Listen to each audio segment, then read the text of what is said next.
Halo, Assalamualaikum warahmatullahi wabarakatuh. Apa kabar teman-teman? Berjumpa lagi dengan saya, Yoyo Suhoyo, di podcast Friendship, Weimar Regional Institute for Educational Development and Leadership. Oke, setelah beberapa waktu kita berlibur tahun baru, nah kita ketemu lagi nih dengan podcastnya Friendship. Nah, kalau biasanya kita tamu-tamu sebelumnya yang datang adalah eh, alumninya Friendship.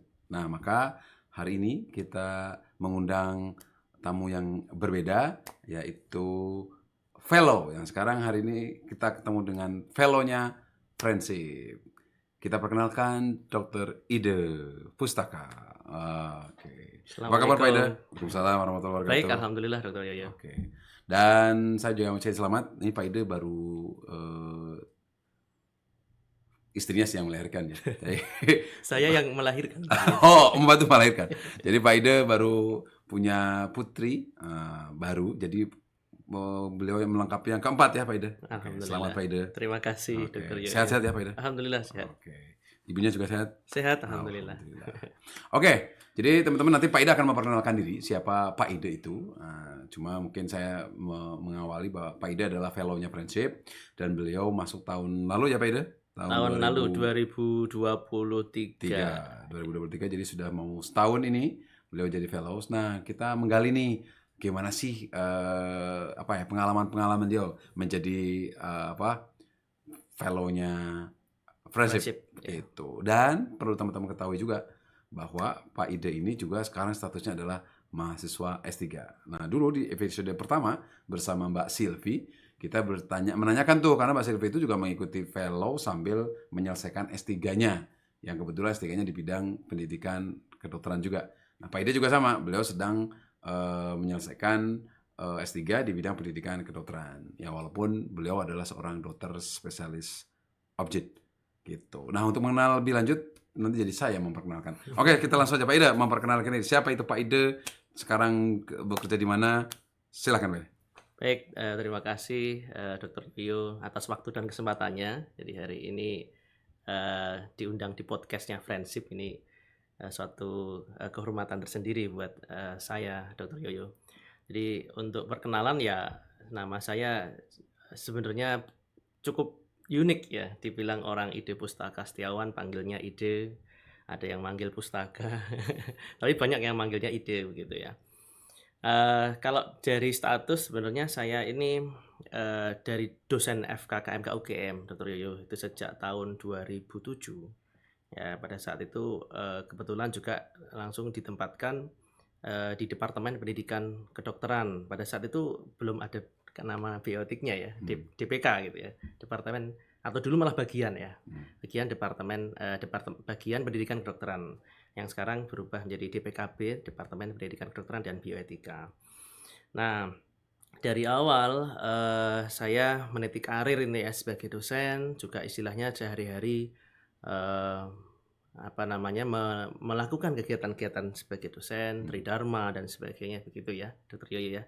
Dan kemudian sampai tahun 2012 kebetulan ada kesempatan untuk belajar kembali, ambil S2 di bidang Medical and Health Profession Education. Kebetulan pada saat itu ada beasiswa di University Maastricht, Belanda. 2009, bukan 2012.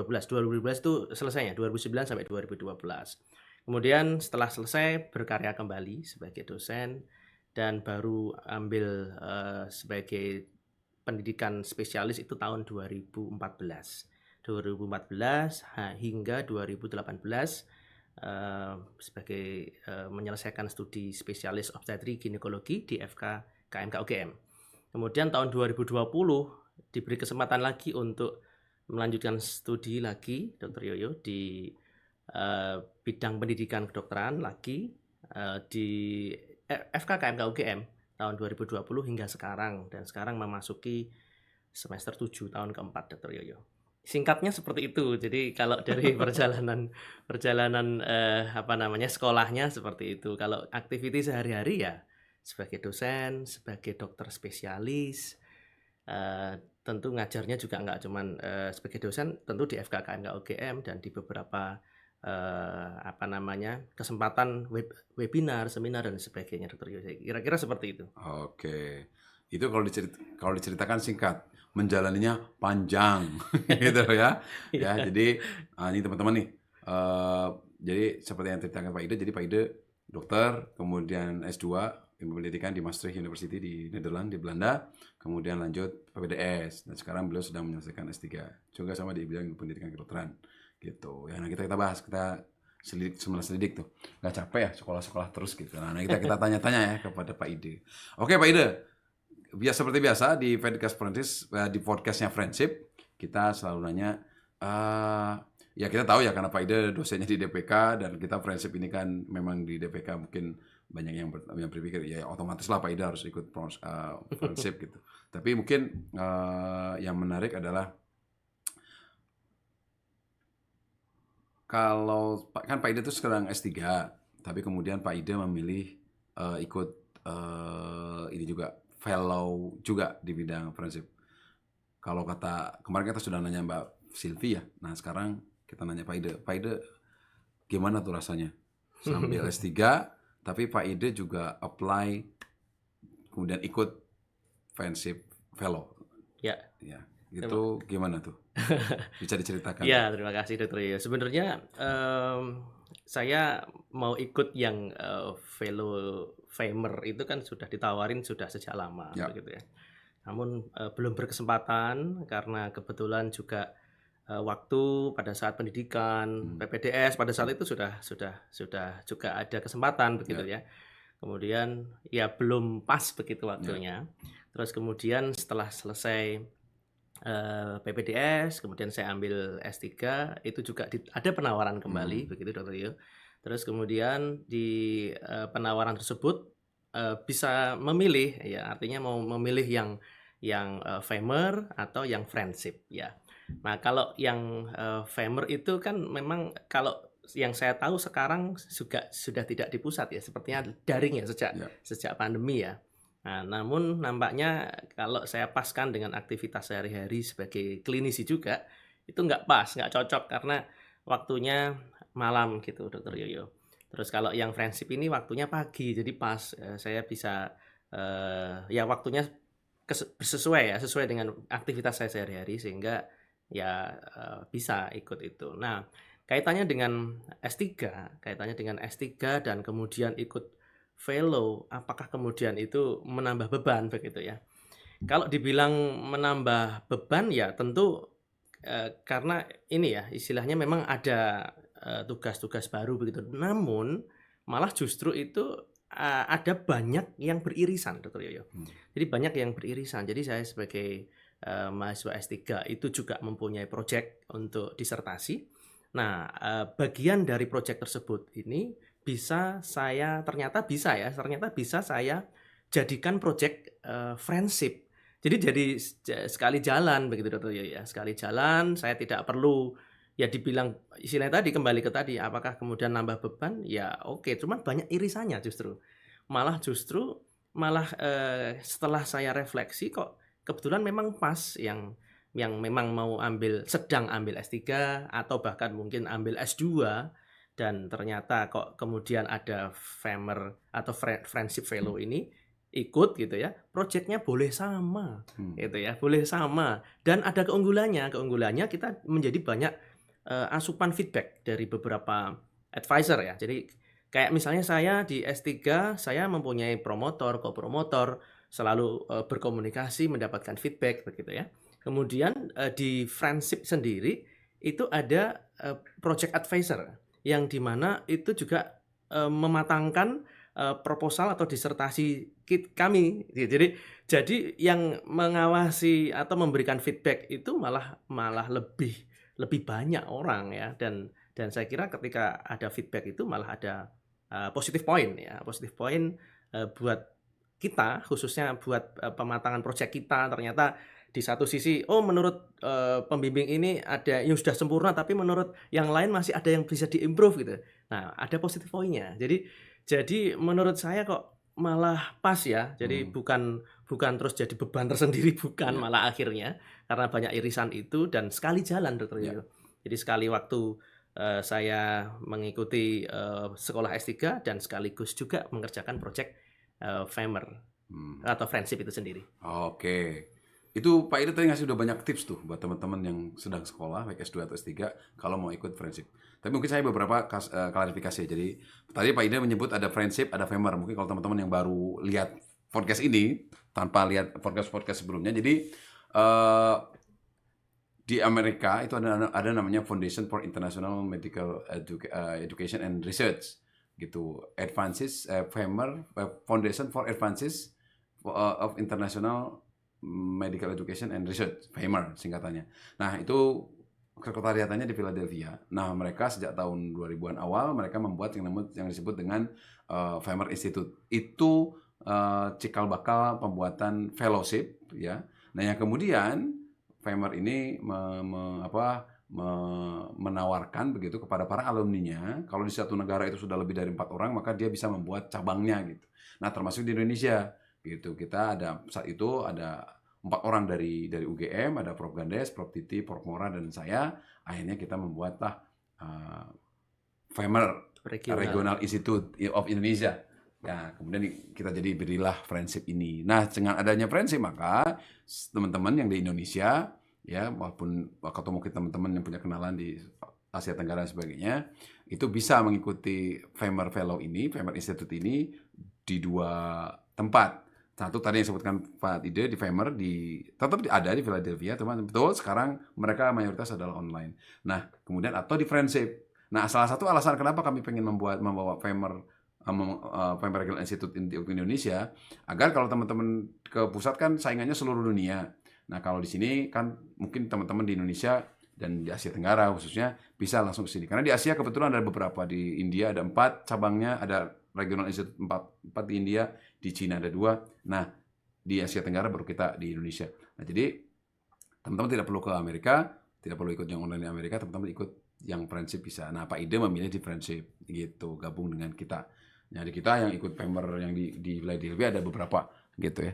Nah, cuma beliau Pak Ide mengikuti yang friendship Indonesia. Itu satu. Yang kedua, tadi Pak Ide menyebutkan beririsan. Maksudnya beririsan adalah bisa sekali jalan gitu ya Pak Ide. Yeah. Jadi sekali, kalau pepatah bilang di Indonesia, sekali mendayung 2-3 pulau terlampaui lah gitu. Jadi sambil teman-teman punya proyek misalnya tesis, punya proyek disertasi, nah itu sebagian kecilnya bisa dijadikan sebagai proyeknya friendship begitu. Nah, kok project? Ya karena memang kalau teman-teman mau ikut friendship, salah satu kegiatan yang harus dilakukan selama fellowship adalah membuat proyek pendidikan apapun. Lalu bagaimana teman-teman yang tidak S2, S3? Ya kan kalau teman-teman adalah dosen, pengajar, setiap hari kan teman-teman punya proyek pendidikan. Entah itu mengajar, entah itu memberikan pelatihan, entah itu dan sebagainya. Nah, itu semua bisa digunakan proyek. Karena memang untuk apply aja, untuk mendaftar, teman-teman sudah ada kira-kira proyeknya akan dilakukan apa. Nah, setelah proyek 2 tahun itulah sama fellowship, teman-teman akan mendapatkan tadi yang disampaikan oleh Pak Ide, dapat masukan dari pembimbing dan sebagainya, plus ada pendalaman materi untuk pendidikan. Nah, itu yang kita akan pertanyakan selanjutnya kepada Pak Ide. Nah, Pak Ide ini sudah mau setahun nih ikut friendship ya. Ikut friendship. Nah, mungkin berdasarkan pengalamannya Pak Ide selama setahun ini, sejauh ini nih benefit apa atau manfaat apa yang Pak Ide dapatkan dengan mengikuti friendship ini? Ya, terima kasih Dr. Yoyo. Jadi friendship ini kalau tadi Dr. Yoyo bercerita terkait FAMR dan friendship, yang dimana sekarang FAMR itu adalah daring ya. Kalau dulu kan face to face meeting, daring. Nah, ini yang saya rasakan ini sekarang malah justru ada positif poin betul ikut friendship. Karena friendship itu tidak daring, Dr. Yoyo. Jadi yang kemarin saya ikut dengan teman-teman saya yang angkatan 2023 itu malah face to face meeting untuk yang pertama kali di Indonesia di friendship setelah pandemi. Di mana di FAMR masih lanjut by daring. Padahal di situ Dr. Yoyo itu saya merasakan manfaatnya luar biasa karena di situ kan ada jadi nggak cuman metode pembelajarannya nggak cuman satu katakanlah kayak kuliah begitu, tapi lebih ke arah banyak ada practical work-nya, ada teamwork-nya, di mana di situ teamwork itu ada games. Nah, games itu dengan teman-teman itu ada latihan apa ya, istilahnya teamwork itu sangat terasa sekali, Dr. Yoyo. Jadi tidak kalau misalnya nggak kebayang kalau misalnya itu by daring gitu.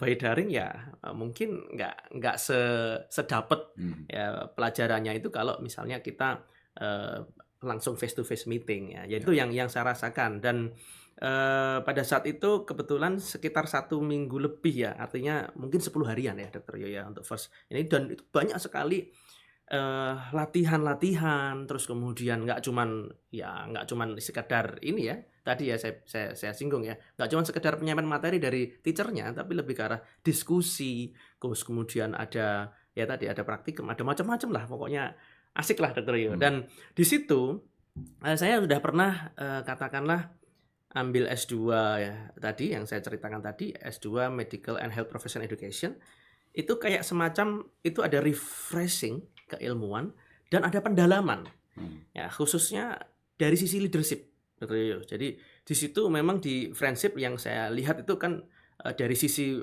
manajemen and leadershipnya itu kuat banget begitu dan saya kira itu bisa diaplikasikan nggak cuman kita sebagai individual sebagai dosen tapi sebagai individual apa ya sebagai seorang individu begitu sebagai seorang manusia kita ilmunya adalah ilmu umum nggak khusus untuk yang medical education tapi bisa diaplikasikan dalam kehidupan sehari-hari.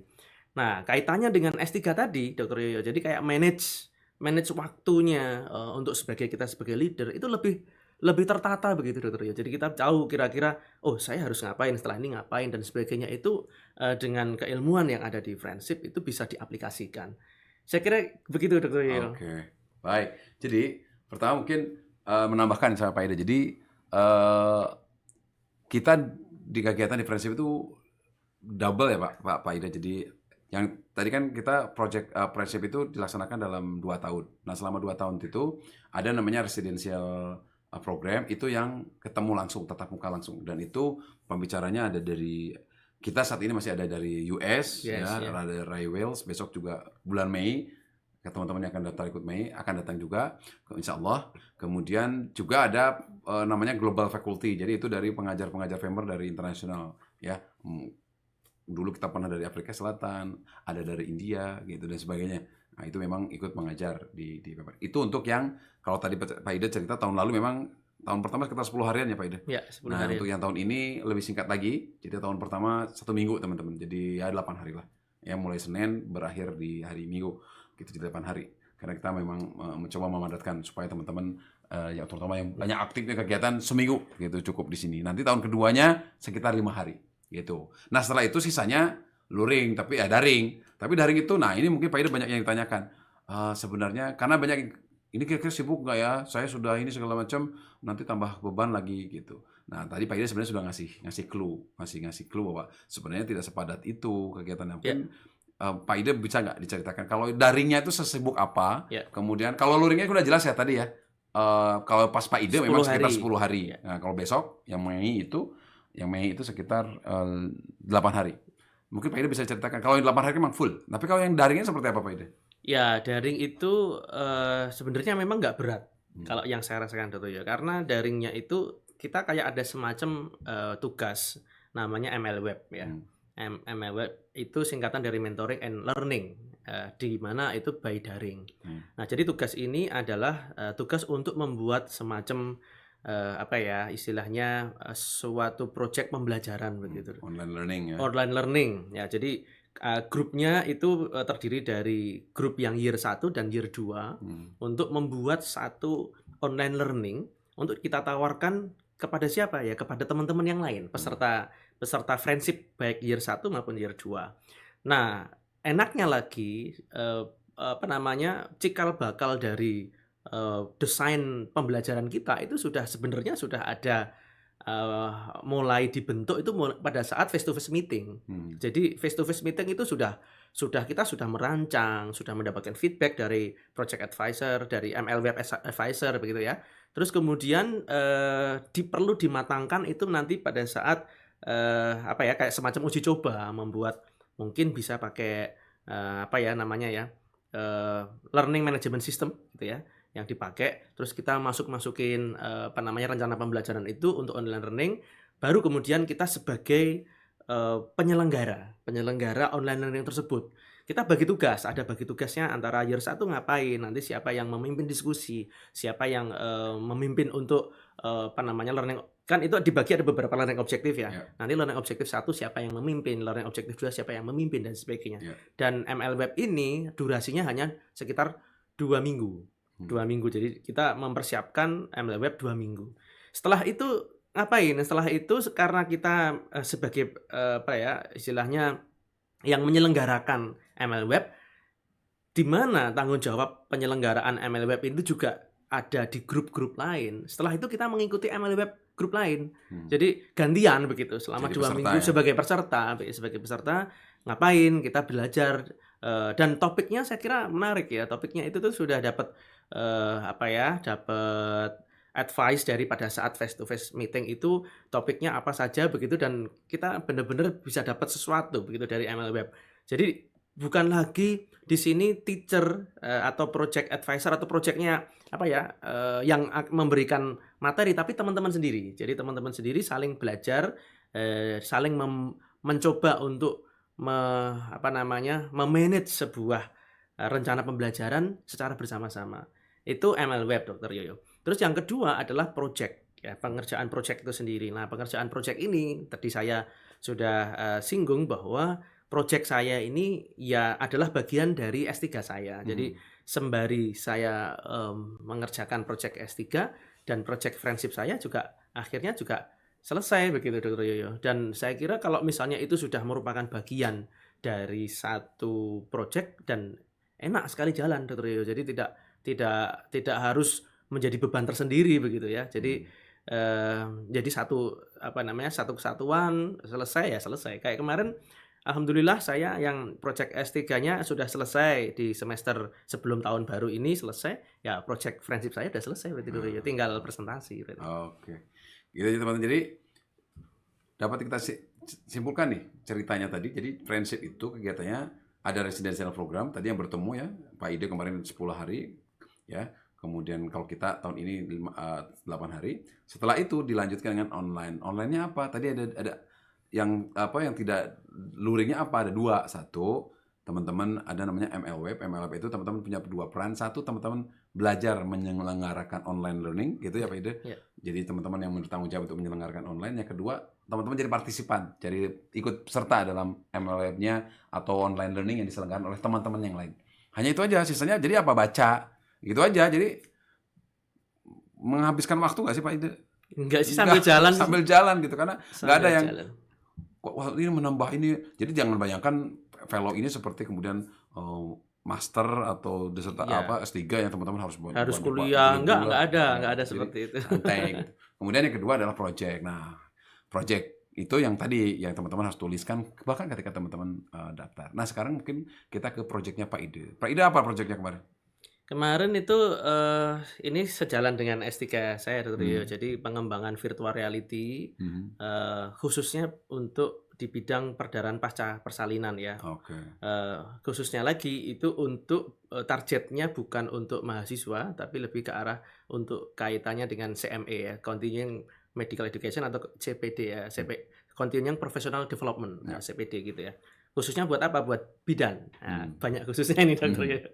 Nah, saya bikin virtual reality Dr. Yoyo karena memang semangatnya pada saat itu ya berawalnya sih sebenarnya dari pandemi ya, dari pandemi dengan teaching learning yang mempunyai satu problematika ya. Kita kan terbatas tuh Dr. Yoyo, dan jumlah mahasiswa juga semakin banyak saya kira sekarang ya. Nah, sedangkan di sisi lain itu kasus-kasus yang langka itu jarang bisa ditemuin dengan jumlah mahasiswa yang banyak ini. Sehingga terbesit itu membuat suatu media pembelajaran apa sih yang kira-kira bisa apa ya, bisa menjembatani ini Dr. Yoyo. Memang ada kayak simulation base, memang ada, terus kemudian apa ya, kayak skills lab begitu ya Dr. ya. Cuman di situ kan tetap ada plus minus ya, dalam artian di situ ada pasien simulasi, kemudian ada apa ya, development-nya itu banyak faktor yang yang harus mendukung ya. Setiap kali mahasiswa belajar itu selalu kita siapkan seperangkat itu ya, perlengkapan untuk menyiapkan simulasi tersebut. Ya varian simulasinya, ya skenarionya, ya learning resource-nya, ya lain-lain dan sebagainya. Nah, saya berpikir kenapa enggak kita ada yang lebih efektif ya. Lebih efektif itu ternyata di dunia pendidikan ada virtual reality, Dr. Yoyo. Jadi virtual reality itu adalah suatu teknologi ya, kita bilangnya kalau di topik medical education ya TEL ya, teknologi enhanced learning begitu ya. Suatu teknologi di mana kita para pengguna ini menggunakan kacamata khusus begitu. Untuk apa? Untuk melihat di situ kita sediakan pasien simulasi virtual. Virtual pasien simulasi di mana pasien tersebut kita bisa setting dengan kasus-kasus tertentu yang dalam hal ini saya settingnya adalah membuat kasus perdarahan pasca persalinan dengan berbagai macam algoritma yang ada dalam penanganan kasus. Jadi di situ para pengguna itu akan bisa melihat secara detail pasien dengan perdarahan yang real gitu ya. Ya seperti tadi, kalau misalnya para mahasiswa atau para pengguna ini tidak selalu semua persalinan adalah berkomplikasi menjadi perdarahan ya. Dan saya sudah survei juga di studi pendahuluan saya, itu ada sepersekian persen, berapa persen saya lupa, sekitar 10-20% yang bidan yang memang sudah bekerja itu belum mendapatkan kasus persalinan, Dr. Yoyo. Jadi selama dia pendidikan. Jadi itu kan lah kalau misalnya ketemu pasien yang sesungguhnya gimana begitu. Nah, ini kita mesti di jembatan gitu ya. Di virtual reality ini bisa menjadi jembatan untuk mereka berlatih. Berlatih apa? Berlatih decision making, berlatih knowledge, kemudian berlatih motoris, Dr. Yoyo. Jadi ternyata yang kami kembangkan itu salah satu tantangan virtual reality kan motorisnya bagaimana, bisa nggak itu ya.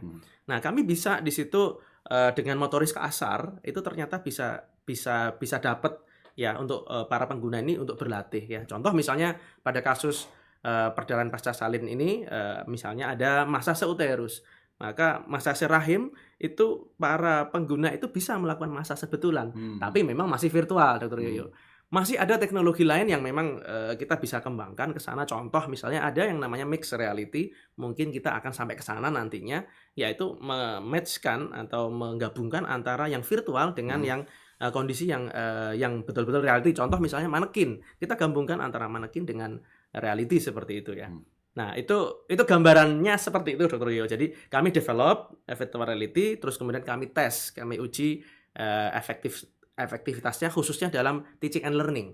Apakah knowledge-nya naik, apakah kemudian untuk kaitannya dengan pengalaman pembelajaran, apakah dia merasa bahwa ini adalah memang fun, apakah ini bisa diulang-ulang. Kan kalau kita kembali ke pembelajaran itu ya, syarat-syaratnya kan kalau bisa memang pembelajaran itu yang bisa diulang, bisa di-manage sendiri, apalagi itu ada visual gitu ya. Itu melangsir dari pendapat satu teori pembelajaran human learning, Dr. Yoyo, dari Omrod, ahlinya namanya Omrod ya. Jadi kami aplikasikan ke situ, Dr. Yoyo. Oke. Jadi proyeknya Pak Ide itu lumayan rumit dan berat, virtual reality gitu. Dan info tambahan nih buat teman-teman, jadi Pak Ide dapat penghargaan di tahun lalu. Dia dapat penghargaan di acara kompetisi apa? Kompetisi Academic Innovation Day. Ya, Academic Innovation Day diselenggarakan oleh Fakultas Hukum saat itu dalam rangka Dies Natalisnya mereka menyelenggarakan kompetisi tadi antar dosen tentang teknologi lah kurang lebih ya, untuk inovasi untuk belajar mengajarnya. Nah, Pak Ide kemudian mengikut sertakan VR virtual reality ini dan menang. Selamat ya, Wede. Terima kasih. Beliau menang juara 1. Jadi virtual reality itu apa?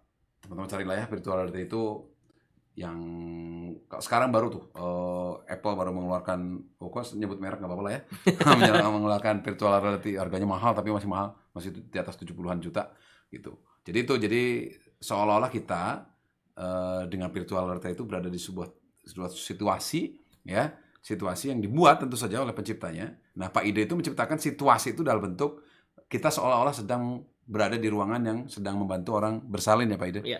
Bersalin. Penanganan perdarahan pasca persalinan. Bersalin. Nah, kebetulan orang yang bersalin itu, orang melahirkan itu mengalami perdarahan. Nah, teman-teman bayangin kalau itu kita harus mengajarkan itu langsung. saya yakin pengajar semuanya pun pasti akan lebih mendahulukan mengatasi perdarahannya ya Pak Ide daripada memberi kesempatan mahasiswa untuk kemudian belajar bagaimana menangani perdarahannya. Mungkin mengamati aja, tapi kalau harus melakukan agak susah. Nah, Pak Ide kemudian memunculkan inovasi. Oh, kalau gitu nggak bisa nih kalau cuma melihat saja. Kita harus membuat Pak Ide ini, mahasiswanya ini melakukan. Nah, maka Pak Ide kalau melakukan pada saat beneran pasien betulan, teman-teman pasti keberatan kan kalau ada keluarganya lagi perdarahan malah distilahkan yang menangani adalah mahasiswa. Mesti harus menangani adalah dosennya. Nah, Pak Ide membuat sebuah media belajar virtual reality yang di situ peserta didiknya yang kemudian menangani pasien yang sedang melahirkan tapi mengalami perdarahan dalam bentuk virtual reality. Nah, itulah yang yang dilakukan oleh Pak Ide. Proyeknya di situ ya Pak Ide. Ya. Tapi ini belum selesai tentu saja proyeknya. Jadi kita tidak akan ngomongin gimana segala macam. Nah, mungkin kita akan nanya. Tadi latar belakangnya jelas ya karena pengen menghadirkan situasi yang sesungguhnya tapi dalam bentuk virtual. Ya. Begitu. Nah, selanjutnya mungkin gini Pak Ide. Dengan aktivitas segala macam itu untuk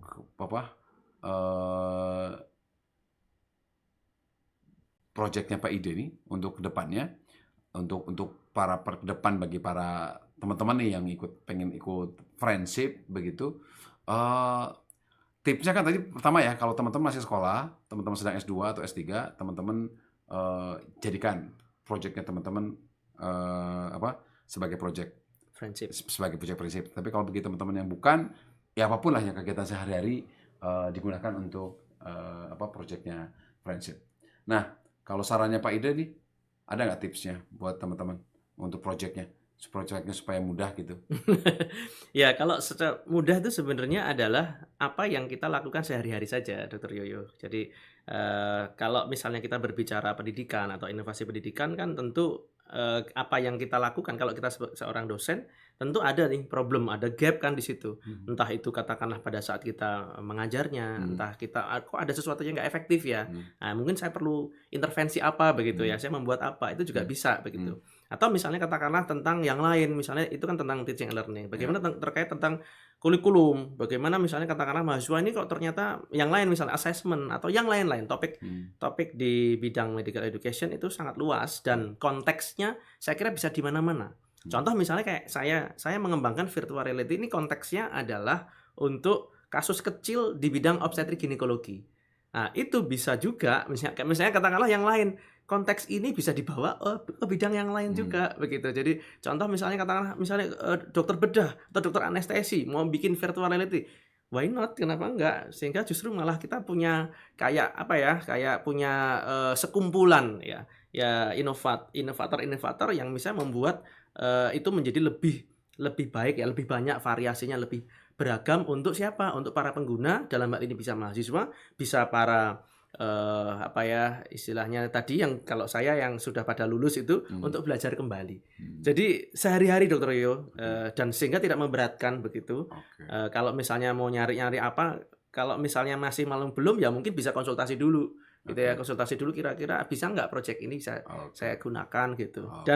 Dan saat face to face meeting itu mesti akan dibimbing Dr. Yoyo. Jadi nggak usah khawatir karena nanti para project advisor-nya ini juga tentu capable terhadap itu ya Dr. Yoyo. Itu ya tadi teman-teman tips untuk memilih project. Nah, pertanyaannya lagi. Biasanya kalau project ujung-ujungnya kan dana ya. Apalagi projectnya kayak Pak Ide. Pak Ide itu membuat virtual reality itu tidak mudah, tidak murah juga. Tidak mudah dan tidak murah. Ada tips nggak Pak Ide? Gimana nih untuk kalau pengen project supaya, karena kalau biayanya mahal itu gimana dong? Ya beruntungnya kita kan sebagai dosen ini ada banyak peluang. Nah, ada banyak peluang pendanaan ya. Contoh di tingkat nasional ada misalnya matching fund, kita bisa pakai itu. Tapi kayaknya matching fund untuk yang sekolah Kedai-Reka ya. Tapi yang lagi sekolah kayaknya nggak bisa akses itu nggak bisa. Kemudian ada lagi mungkin di tingkat fakultas. Kebetulan saya beruntung di tingkat fakultas itu ada hibah IT. Jadi hibah IT itu hibah pengembangan virtual reality atau artificial intelligence atau yang lain-lain begitu ya. Di mana saya waktu itu apply. Jadi saya apply, saya dapat dan bisa digunakan untuk istilahnya untuk pengembangan ini. Ya. Dan ada lagi karena saya seorang S3, ada lagi hibah pembimbingan mahasiswa dengan dosennya begitu ya. Itu saya coba apply dan ternyata dapat juga. Jadi jangan khawatir dengan itu karena inovasi itu tentu ada jalannya lah. Oke. Ada jalannya dan saya kira untuk project dengan pendanaan, ada support pendanaan itu tentu akan kalau hitungannya masuk ya mesti akan selesai gitu. Oke. Gitu ya. Jadi tidak usah khawatir kalau kata Pak Ide tadi, tidak usah khawatir dengan pendanaan karena teman-teman bisa menggunakan berbagai alokasi kemungkinan dana yang bisa digunakan. Apalagi prinsip ini memang kan ditujukan utamanya adalah untuk para pengajar ya. Pengajar apapun di bidang kedokteran dan profesi kesehatan, perawat, bidan, siapapun, silahkan.